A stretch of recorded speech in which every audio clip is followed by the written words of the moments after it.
Hi everyone. I hope everybody are able to hear me. Good evening to one and all. So for this week's CloudSec Knowledge Sharing Wednesday session, we have Atanu who's going to talk about SSL handshake and related vulnerabilities. I hope everybody will be able to learn some insights from it. So I'm passing the mic to Atanu. Atanu, you can take it over. Hey, thanks, Remya. Good evening to everyone. This is Atanu this side, technical account manager from CloudSec, and I realized, so today's topic is SSL handshake, and primarily I'm gonna talk about how certificates work at the backend, or rather, today we're gonna discover or shed some light on the secret of HTTP, the S in the HTTPS, right? That's basically what I'm going to do. So let me share my screen, and you can give me a thumbs up if you are able to see my screen as well. Okay, perfect. So HTTPS, right? Okay. You do know that what the S in HTTPS stands for, right? Anybody just want to quickly write it in the chat?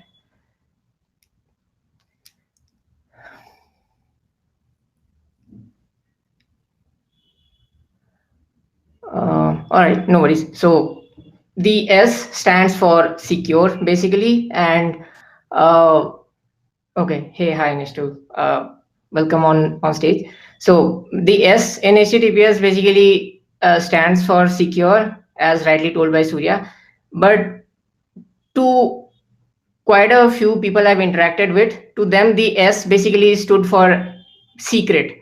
Basically a mystery that what it all about is, and that's why I thought why not take a session on that. So let me open a website that actually has HTTPS enabled, right? A beautiful website, and I guess you can see the website here. Yeah. I know you want to get lost in the mesmerizing UI and all the mentions of awards that this website posts about.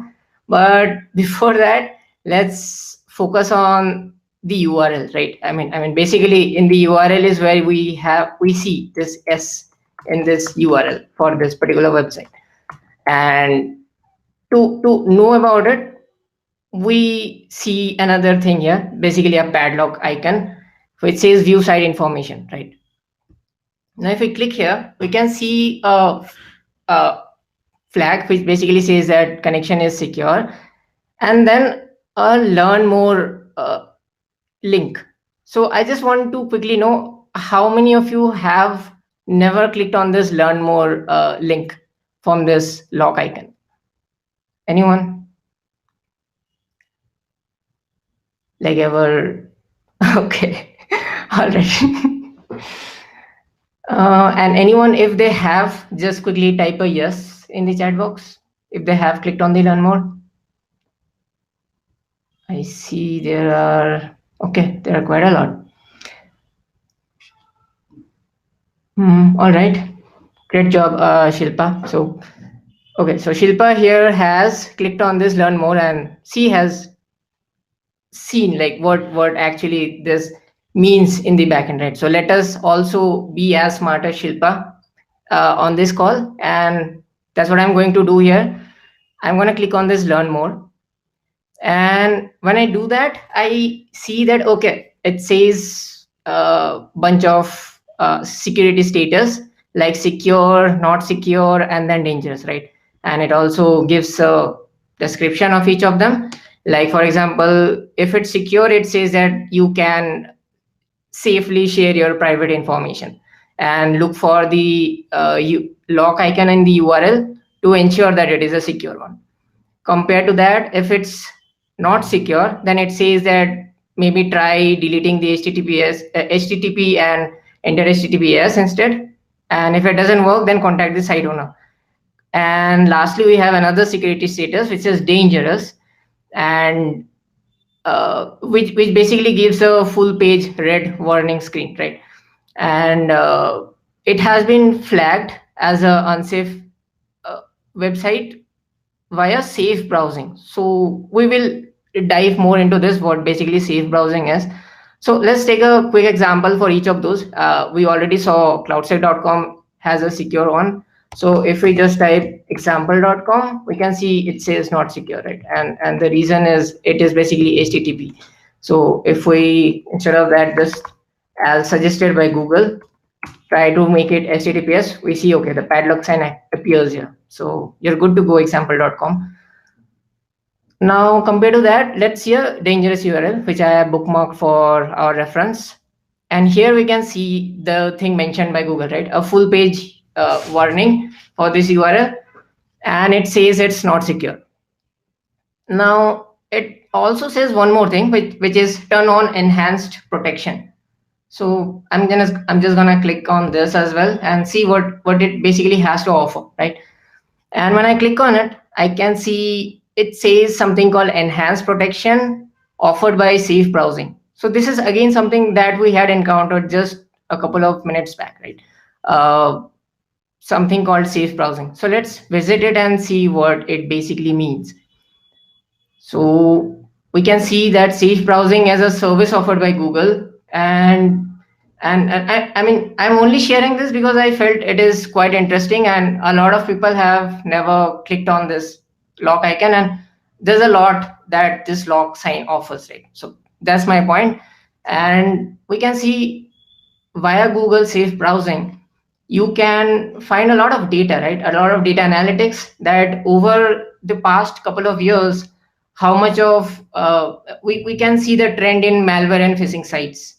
And what basically safe browsing does is that it identifies all these unsafe websites across the web and notifies the user every time we try to visit them. For example, safe self-signed badssl.com, right? Every time we try to visit any such kind of website, it will alert us. So safe browsing is the hero behind in the backend here. And it has a lot more data, which you can go through later. So my point being, that's what safe browsing is about. And now it offers by default the standard protection, and it asked us to enable the enhanced protection, right? So I'll first explain what standard protection does. So every time you try to, so what Chrome does, right? Your browser here, what it does is it every half an hour, every 30 minutes, it takes the data or basically the list of all the blocked websites from safe browsing's database and keeps it handy with itself.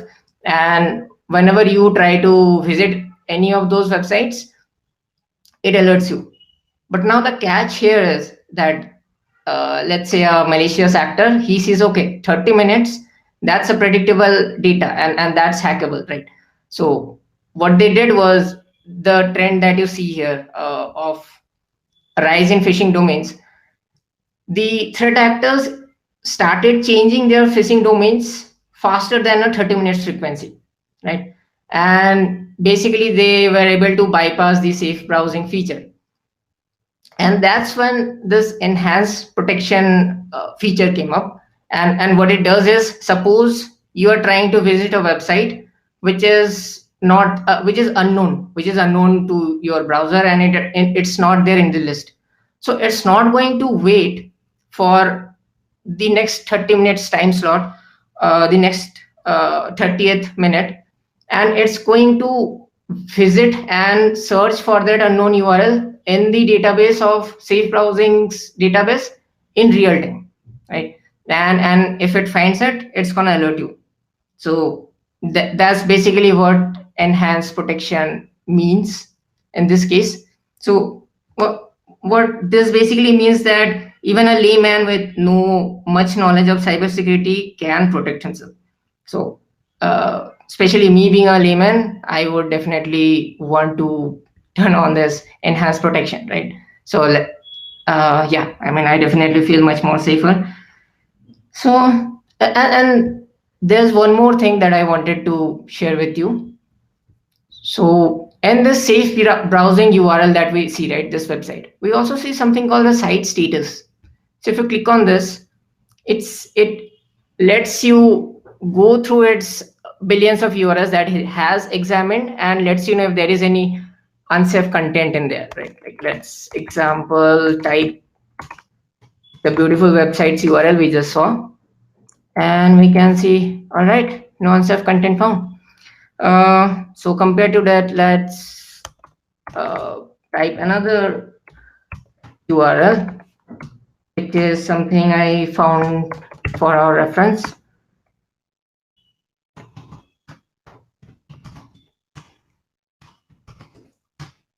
All right, and we can see that this safe browsing's tool lets us know that this site is unsafe, right? Now what's interesting is that Google itself does not verify its own status, right? I mean, if you click just google.com, it says it's hard to provide a simple safety status for sites like google.com.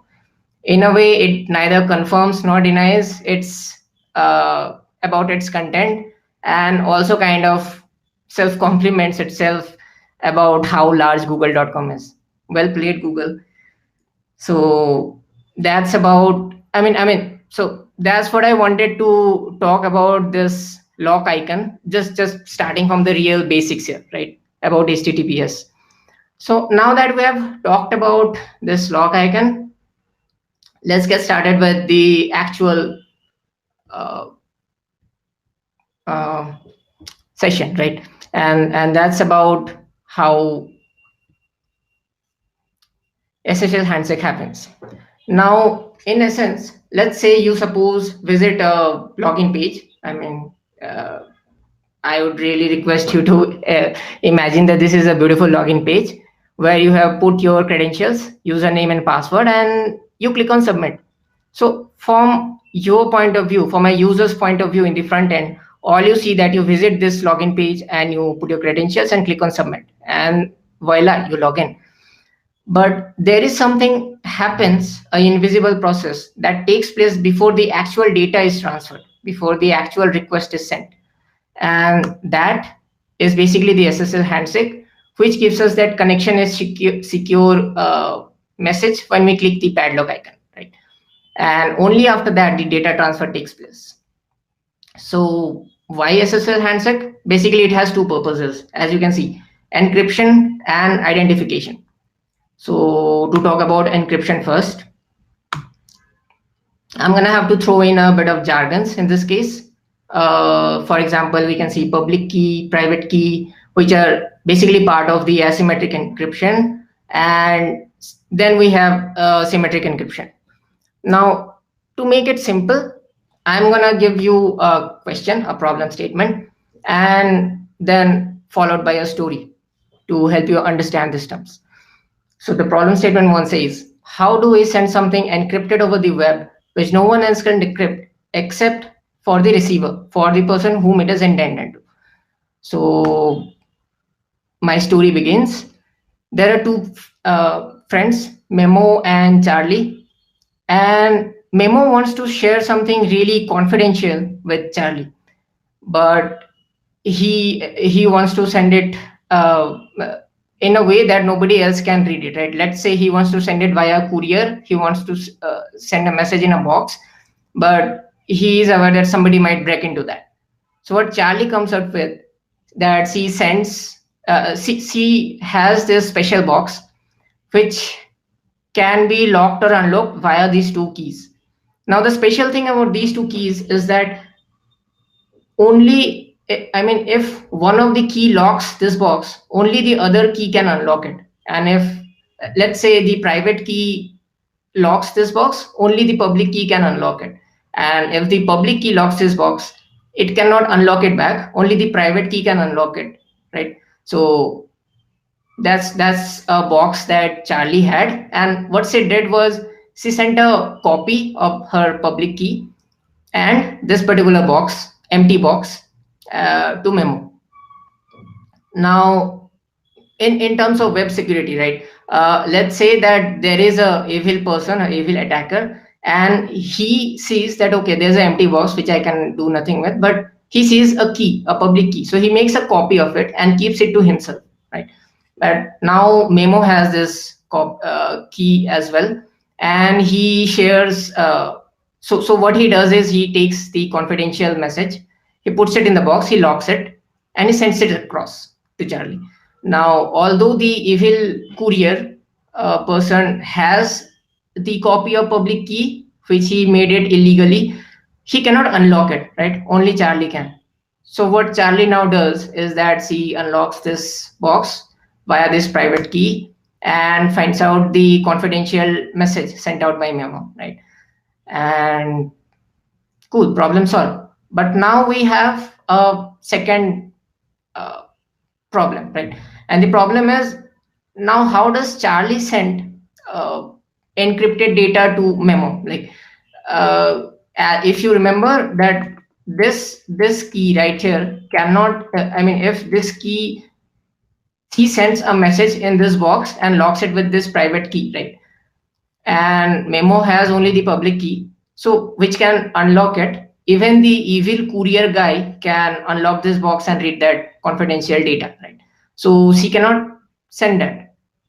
So to solve this problem, so that's the problem statement 2, that how do we send and encrypt, basically the problem statement 1, and the 2 appends that in a bidirectional way, which is also not time consuming and another efficient, right?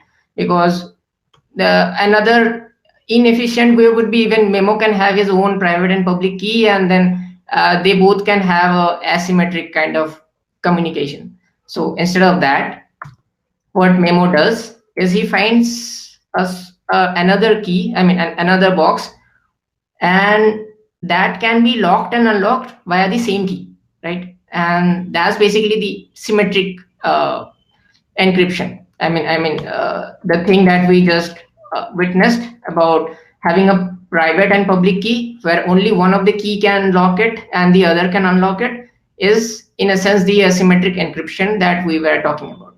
So asymmetric understood, and symmetric basically means that the same key can be used to lock and unlock the given box. Now what Memo does is that he sends an empty box and the symmetric key to unlock it, lock or unlock it, and puts both of them in that bigger box that was sent by Charlie, right? And locks it with his copy of public key. Now again, if it is sent over the web, this key is secured because the evil courier guy, he cannot unlock this box because he does not have, again, this private key, right? So he has to helplessly send it over to Charlie, and now Charlie can unlock this bigger box with the help of her private key, and then unlocks the smaller box with the help of her with the help of the blue key that Memo sent. But hey, right now there's no data, right? But now what happened is that none of them need the bigger box or the set of 2 keys anymore. They can just continue with the smaller box and this symmetric key, because this is a key. This was the only key which was not shared in an unsafe way or exposed way over the internet, or let's say in case of this, which the courier guy has a copy of. The courier guy only has a copy of this public key, and now we are going to discard that encryption, right? So now the secure symmetric encryption is implemented. Charlie and Memo can, in an efficient way, keep using this mode of communication, and the evil courier can do nothing about it. So yeah, now Charlie too has sent her confidential message to Memo, and basically you use the asymmetric public key only to share your symmetric key to implement encryption, right? And rendering the man in the middle attacker helpless. Now we talk about the identification part. So our browsers have some serious trust issues, and that's for valid reasons. We're gonna discuss why. So how basically a request happens. The invisible request of SSL handshake takes place is, let's say you are the client, and you type in your browser, say youtube.com. So you request youtube.com to connect to view videos over its website. So youtube.com then sends its certificate and public key among other details. Basically, this certificate is the SSL certificate. And then once you verify all of that, so the public key is used for the asymmetric encryption purpose, and then the client generates a PMS, which is the pre-master secret, and encrypts it with the public key and sends it across. Right now, both have this PMS, and they generate identical session keys using a hash function. And now this session key can be used as the symmetric key that we were talking about in the earlier example to implement the further data transfer, right? So that is in a sense basically what happens in web security, I mean in SSL handshake. Now, but a problem here is that when a server sends the certificate and its public key, how does the client know that this is actually the public key or the certificate of youtube.com? So to illustrate my example here, it's a typical man in the middle attack example that I've highlighted.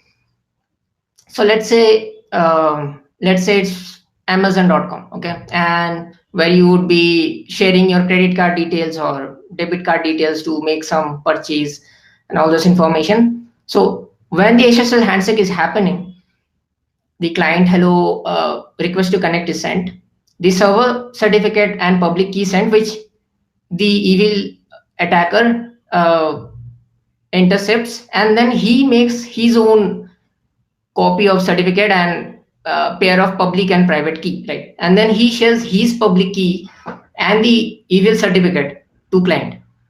Client, having no idea that this belongs to YouTube or evil, sends the encrypted PMS, which he decrypts because he has his own private key, right?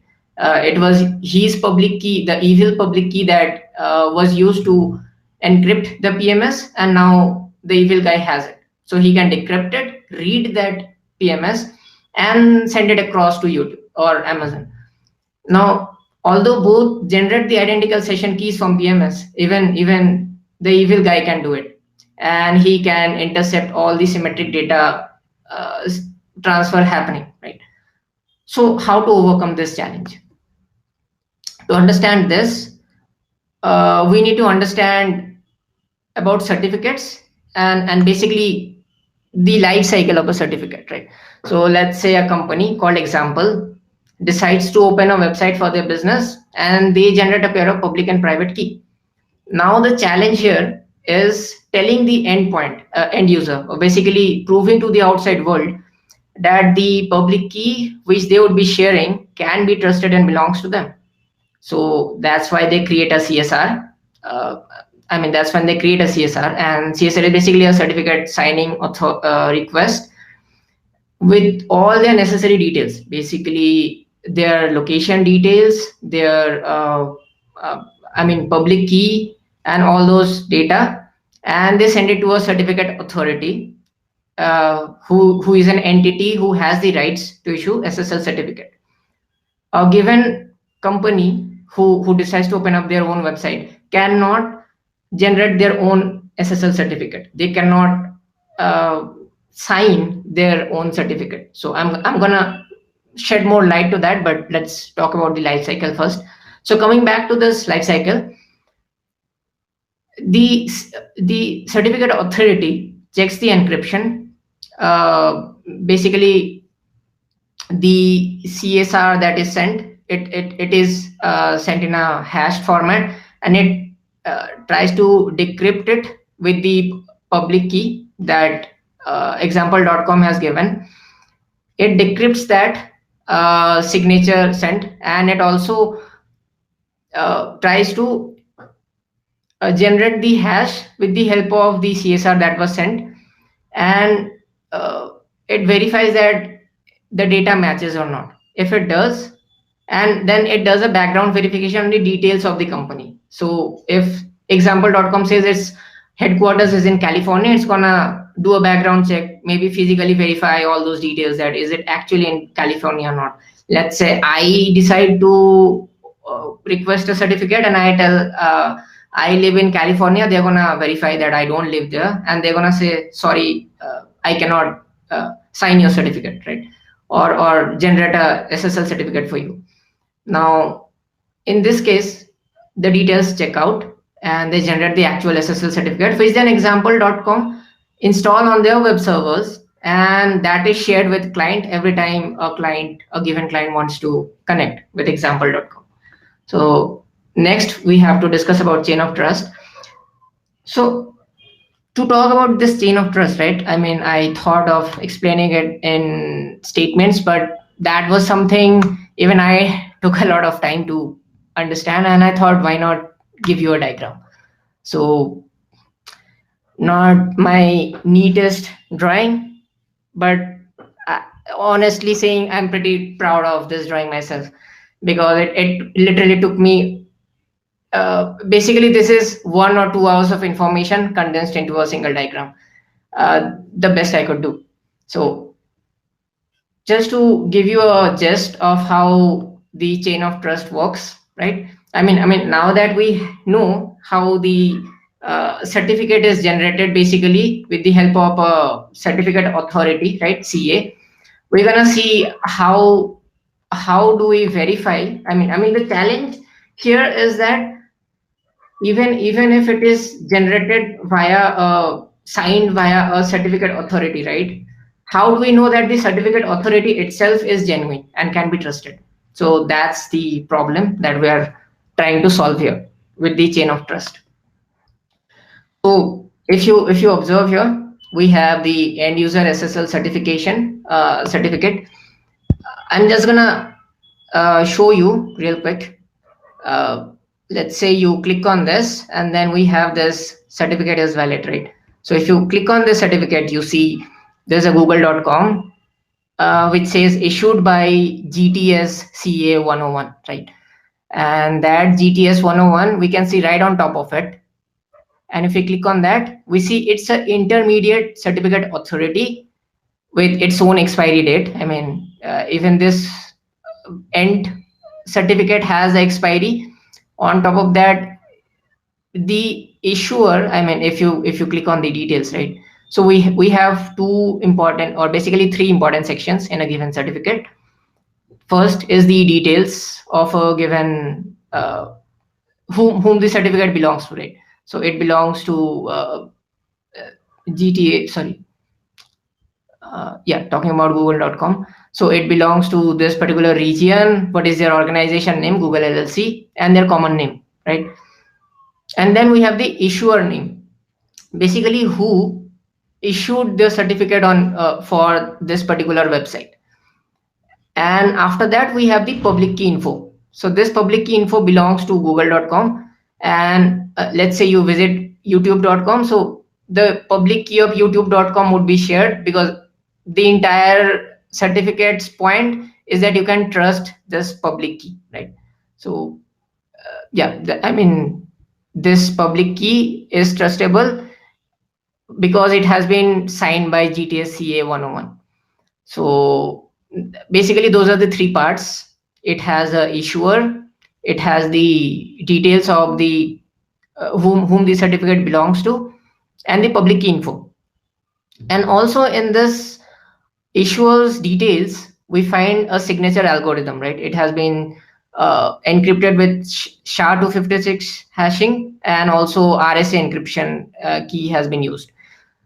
All right, so now that we have seen this data, okay, so another thing is that we can see that this issuer will be available here. I mean, we can see right on top of it that this basically is the chain of trust, right? So right on top of the visited website, we find the issuer's certificate details, so that we know that we can trust this issuer, who in turn again has a issuer, which is basically a root certificate, right? So if you see global sign root CA, the details of this root certificate is provided. And again, we can click on that and we can find out that, okay, this is the root certificate authority and its details.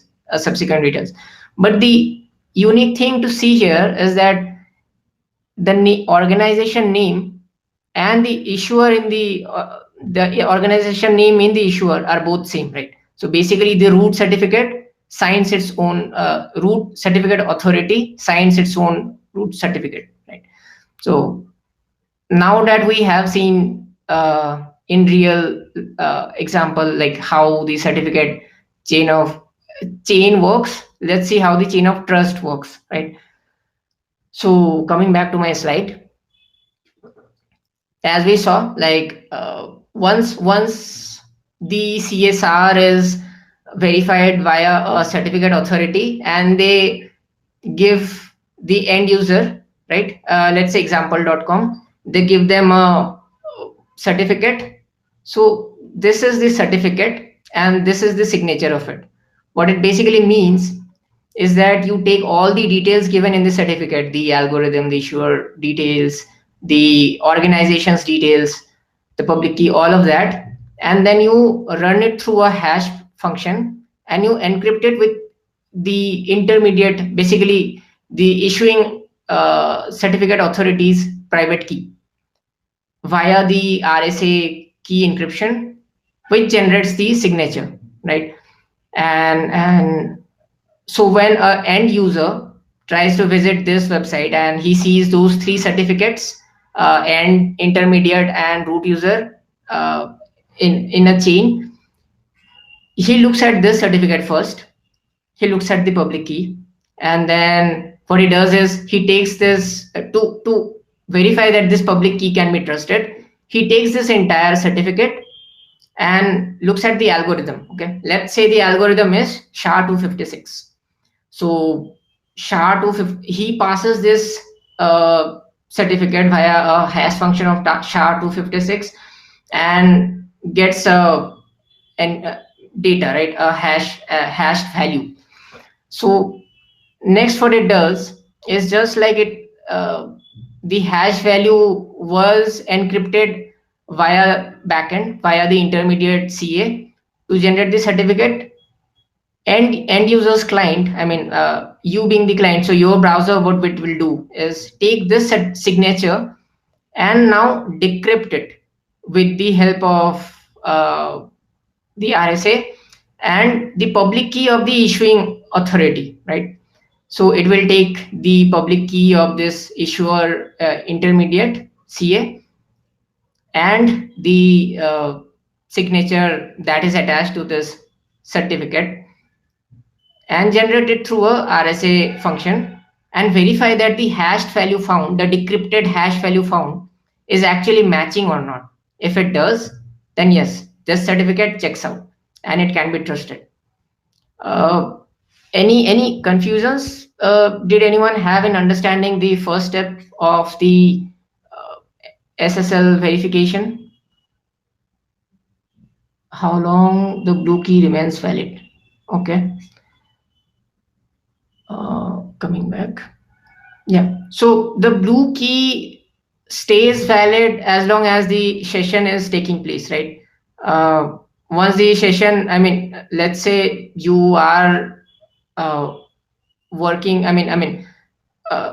for 1 hour, and then after that you stay, it stays valid. After that, let's say you don't stay active for next 1 hour, it might send you a message, right? You might have seen a pop-up messages that say that your session might expire. So to renew, kindly let us know if you want to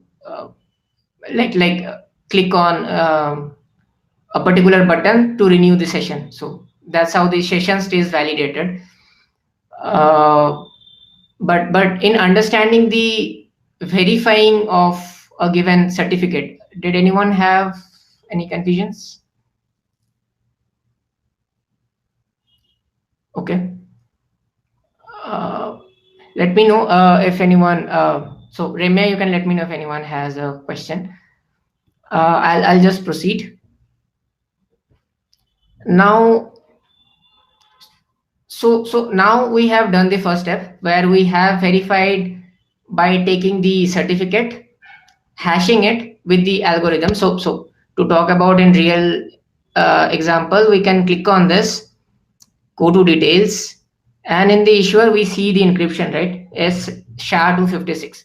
So what happens is we take this entire certificate and we encrypt, we pass it through the hash function of, or rather encrypt it with SHA-256, and the hash value that we find, that is something we try to match against the decrypted value of this signature, right? And now we trust this certificate, but how do we trust the intermediate CS certificate, right? The intermediary certificate that belongs to GTS-CA 101. Now to do that, what we do is we again take this certificate of GTS-CA 101 and we see the algorithm used. Let's say again SHA-256 is used. We take that and we pass it through a hash function, get the value, and again just like we did earlier, so we're gonna take the encrypted signature, which is encrypted by the private key of the root certificate, right? So since it is encrypted with the root private key, it can be decrypted with the public key, right?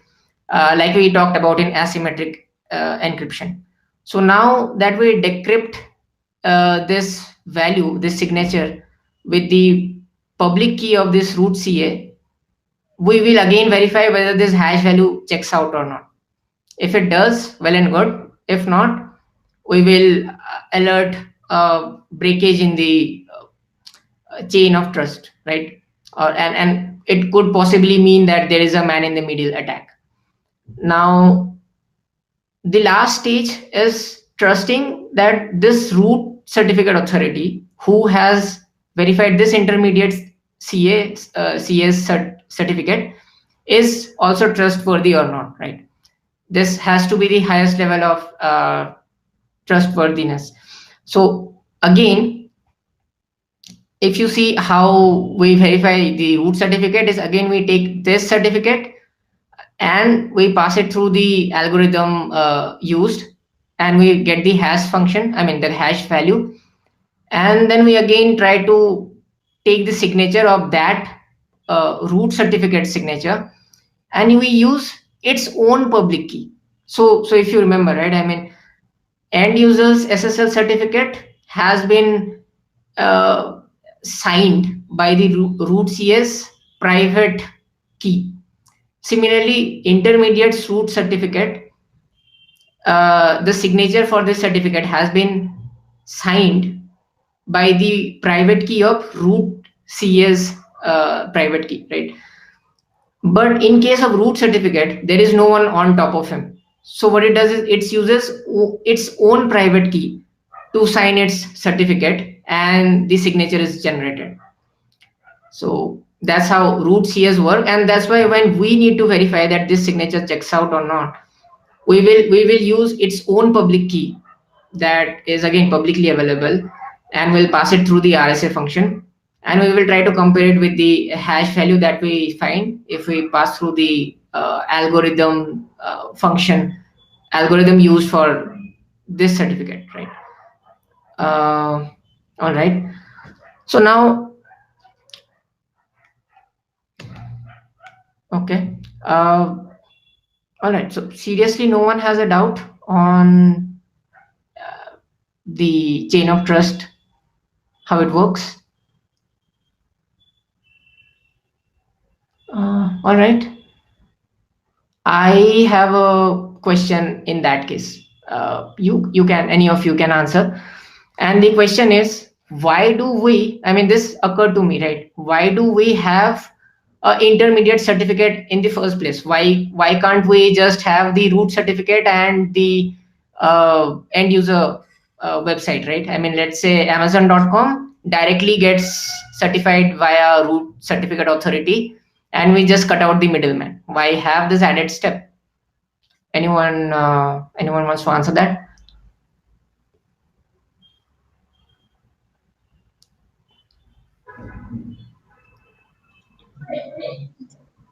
You can raise your hand if you want to talk.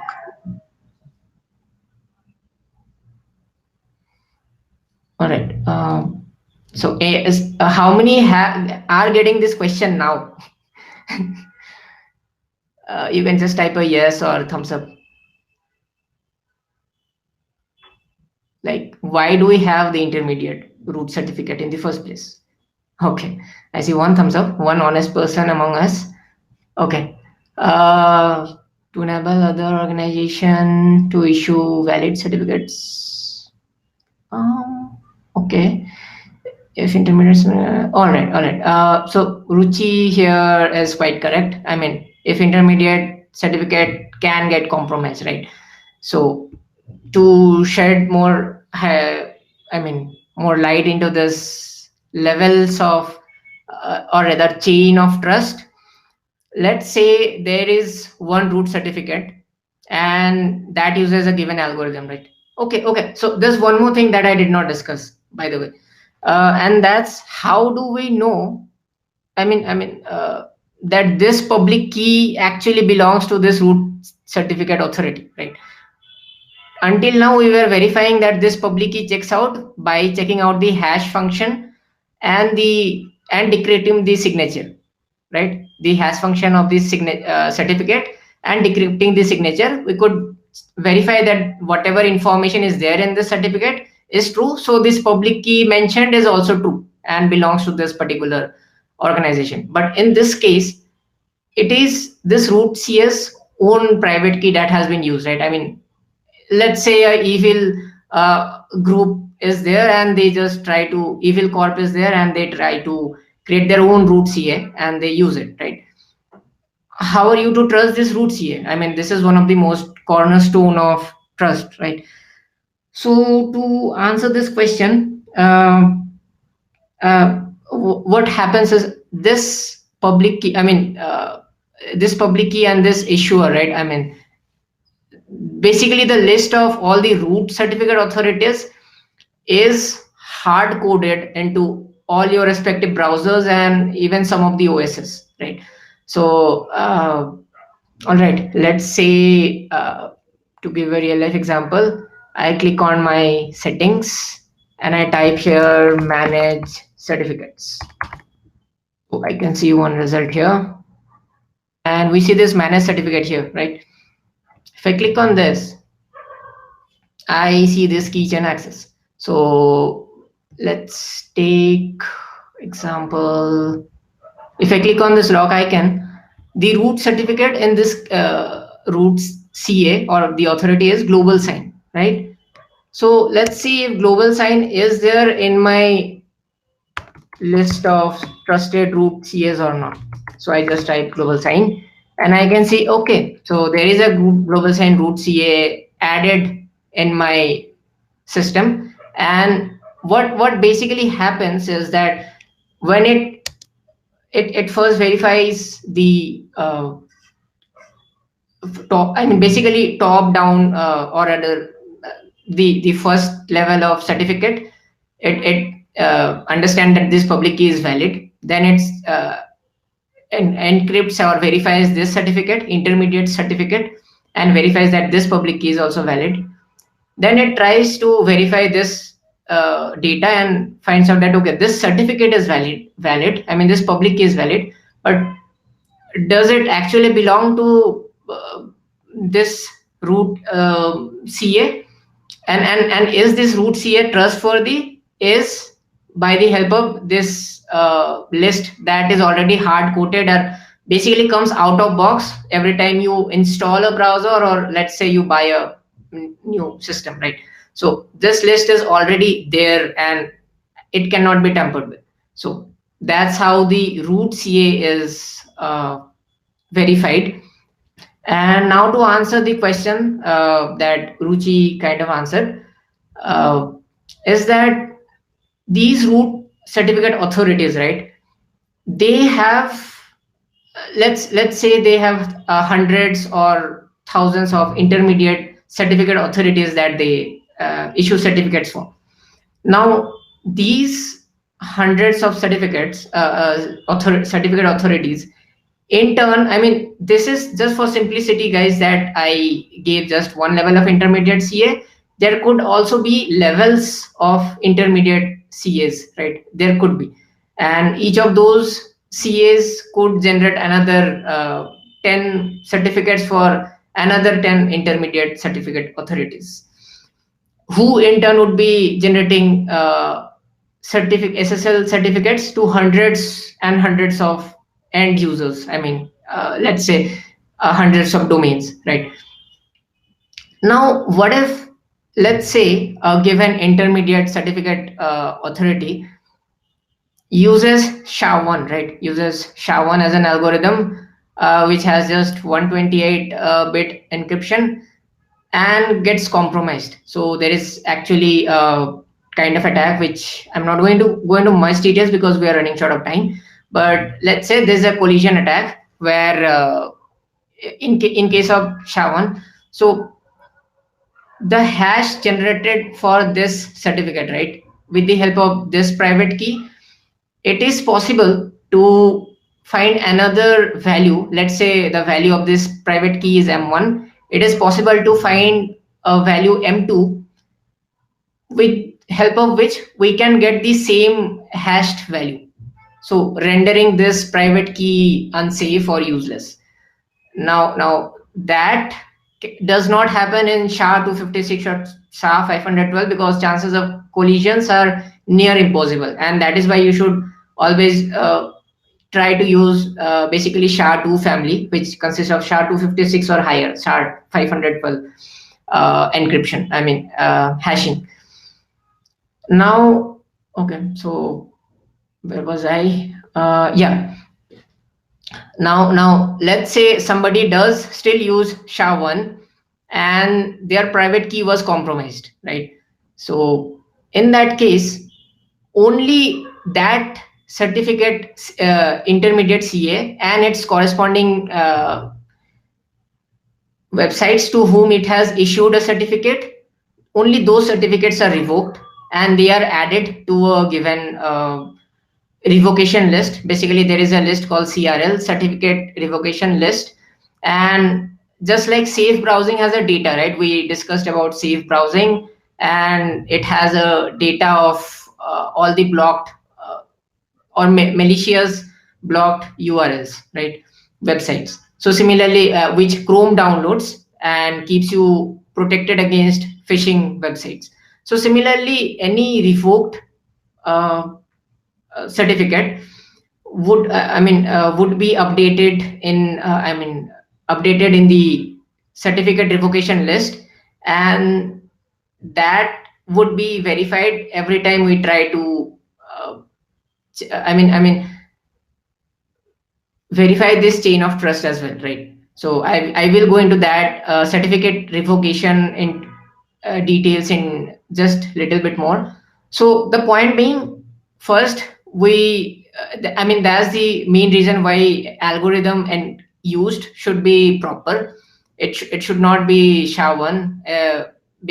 SHA-2 family is mostly recommended, and that is something even XVigil alerts you. This is mostly for our clients. And also there could be cases, let's say so we also have this, right, where it says that it expires in this time.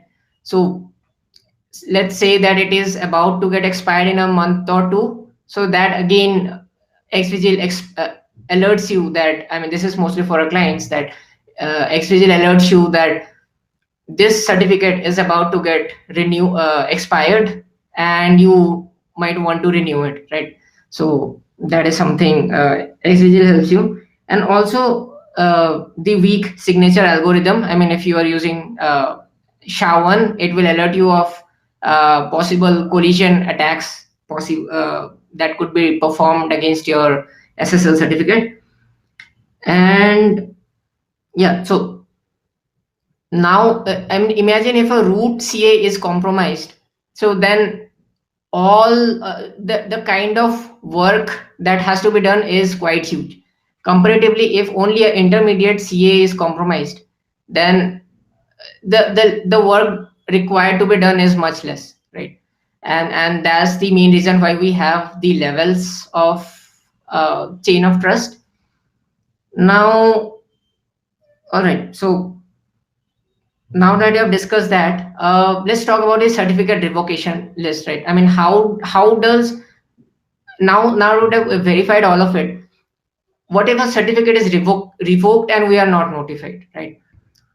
So how this works? So certificate revocation has actually, I mean, it's an interesting story and it has a history of failure. Initially, what we used to have is a CRL, which is a signed list of serial numbers of all the certificate revoked by a CA. And the original design was that your browser will download the entire list and check every time you are visiting a new URL, right? If you visit YouTube, it will check YouTube in that list of revoked domains or revoked certificates. So with time, I mean, with the given scale of internet, it was not feasible for a CA to manage and for a client to download this huge list whenever we needed to check for a revocation status. So to solve this, we came up with OCSP. And what it did essentially was it started verifying the validity of SSL certificate by querying, I mean, if you remember, right, it had signed list of serial numbers of the certificates. So it started verifying that serial number. I mean, it just took that serial number of that serial number of the certificate of the website that you are about to visit, and it used to check that is it in the revoked database or not. And essentially we are just searching for one record, fetching just one record, and it was comparatively faster. But then there was added dependency and query among client and CA servers during TLS handshake, which added up to latency. And also there could be slow OCSP response, which added up to the delay in SSL negotiation as well.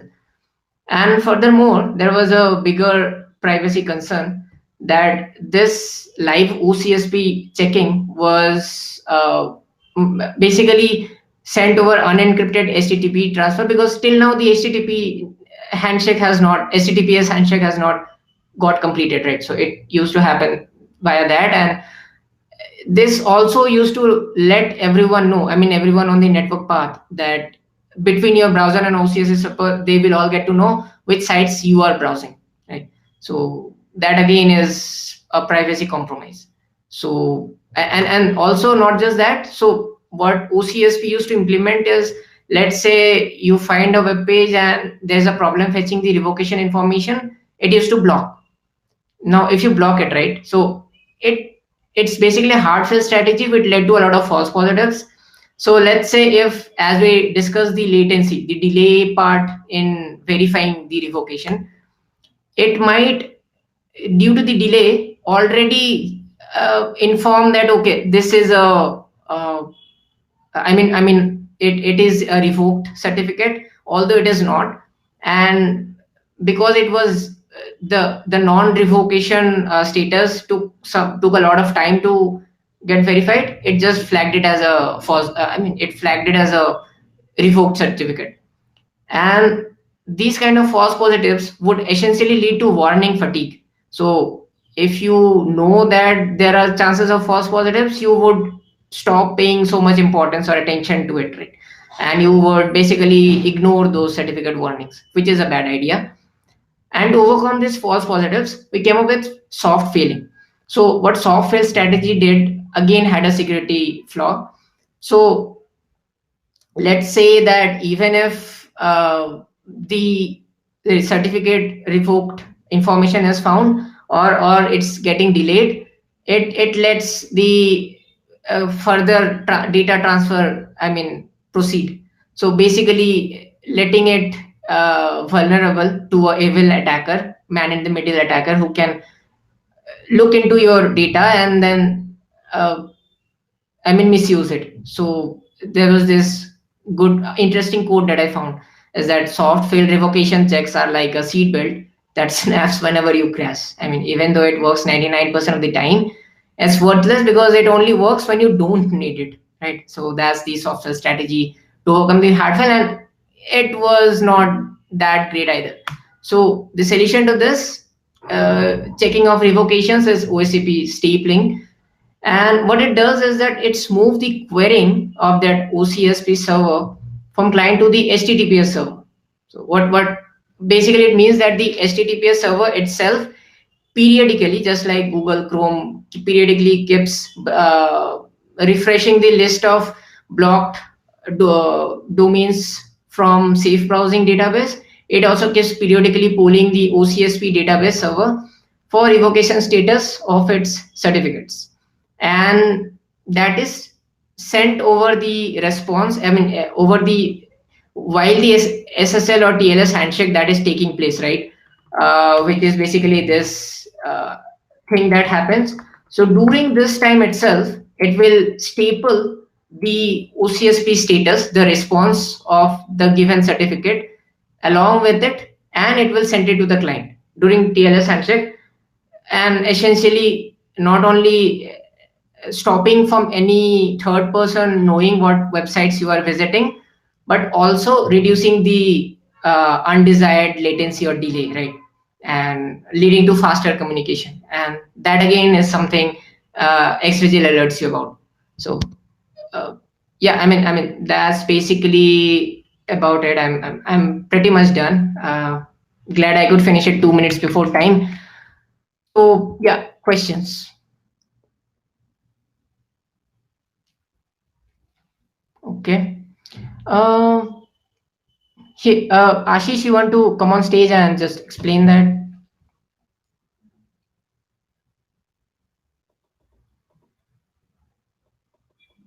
Ashish, you can raise your hand. Yeah. No, I mean, I wanted to ask who exactly is the root CA authority, right? Is it like ICANN or something similar to it, and how do they manage it? Yeah. I mean, so this root certificate, right? I mean, it's not just ICANN. There are so many root certificate authorities out there in the internet. Now, these root certificate authorities have to have the highest level of trustworthiness. I mean, so how it happens is every time. I mean, there are only a finite amount of root CAs, and the value, the mention of the existence of these root certificates is shared across with all the major browsers. I mean, the main ones, right? So any No, I mean, they are physically verified that, right? Or that okay? I mean, it's like JNU. Like, do they carry physical keyring that every works for everyone or something like that? No, not okay. So the first level, you can say, is physically verified. I mean, just like we said, in case of even giving this The normal certificate, yeah. a normal certificate, a background verification is also done, right? Like, let's say it says in the certificate location. If we go to this, it has country, locality, and some cases it also gives us the pin code, postal code, all those data. So physical verification has to be there. So similarly, for the root certificate also, there are certain levels of checking, and after that, the value. Is that level of checking public? Like, okay, these are the categories they have satisfied. That is why only they are. Correct. So that is public, and this is again available with everyone, and this cannot be tampered with, right? I mean, because it is shared across all the major say browsers and OS and everyone. Okay. So yeah, this is hard. Public authorities or private entities, like, do the governments control that? Okay, these guys only will be allowed to give the certificates or something like that. Government intervention, I don't have the idea. Okay.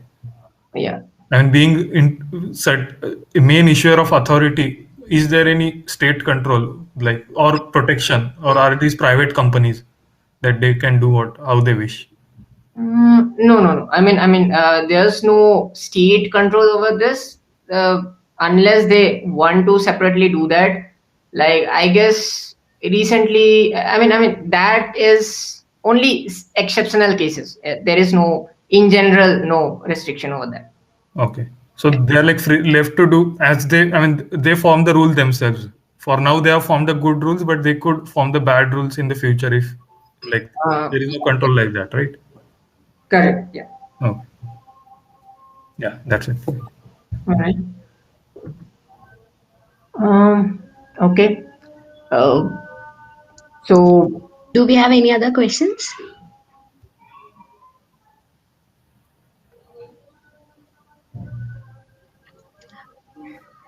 I guess we can go ahead and then end the session, okay. right? Yeah, we can. Yeah, thanks, Atanu. It was very well an informative session. Okay. I hope at least a couple of you, I mean, these were basically a really basic kind of information related to how HTTPS works in the backend, but I wanted to explain to I mean, a lot of people, as I mentioned, that for them the S in HTTPS were still kind of secret instead of secure, right? So now I believe people can make use of this, and maybe you have learned one thing new in this video, so that would really encourage me. Great. Yeah. Yeah. Thanks everyone for attending. I'll end the session now.